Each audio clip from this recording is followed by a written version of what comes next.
గత 5 రోజులుగా ఏం జరుగుతుంది, పరిస్థితి ఏ రకంగా ఉద్రిక్త పరిస్థితి వాతావరణం ఏర్పడుతుందనేది గమనిస్తున్నాం.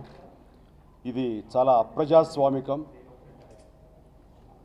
దీక్ష కూర్చున్న 2 గంటల లోపలే ఆయన ఇంటి తలుపులు పగలగొట్టి ఆయన నిర్బంధించి ఆ రకంగా ఆయన్ని ఒక అయోమయ పరిస్థితి అంతటా కలజేయటం, అది ఆయన్ని మహిళల పట్ల చాలా అసభ్యంగా అమానుషంగా ప్రవర్తించటం, ముఖ్యంగా వారి కుటుంబ సభ్యులు, వారి బిడ్డ అయితేనేవి, వారి కోడలు, భార్య పట్ల చాలా వివక్షతోటి చాలా అమానుషంగా ప్రవర్తించడం అనేది ఇది చాలా హేయమైన చర్య.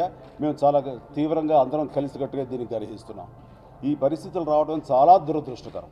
ఏమిటి ఇందులో ఆయన చేసిన ఎక్స్ట్రా డిమాండ్ ఏమిటి?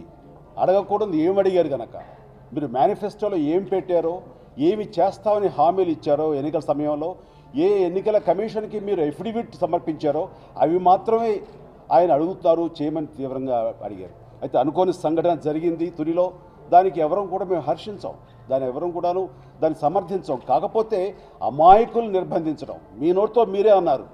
ఇది ఉభయ గోదావరి జిల్లాలకు సంబంధించిన వ్యక్తులు ఎవరు ఇందులో లేరు, ఇది రాయలసీమకు సంబంధించిన వ్యక్తులు ఉన్నారు, ముఖ్యంగా పులివెందులకు సంబంధించిన వ్యక్తులు ఉన్నారని మీరు మరీ అన్నారు. అలాంటి మీరు ఈ రోజున ఆ ఇంటి మహిళలను కానీ ఆ ప్రాంతంలోని యువకులను కానీ నిర్బంధించి వాళ్ళు ఎవరైనా సరే వాళ్ళు నిరసన వాళ్ళకి ఒక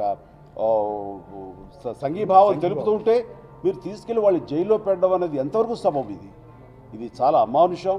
దీన్ని ప్రజలు గమనిస్తున్నారు. ఈ విషయంలో మేము అందరం కలిసి ఈ రోజున ఇక్కడ సమావేశమై దీన్ని తీవ్రంగా ఖండిస్తున్నాం. మా అందరి ఆందోళన ఆయన ఆరోగ్య పరిస్థితి ఎలా ఉందన్న దాని మీద ఉంది.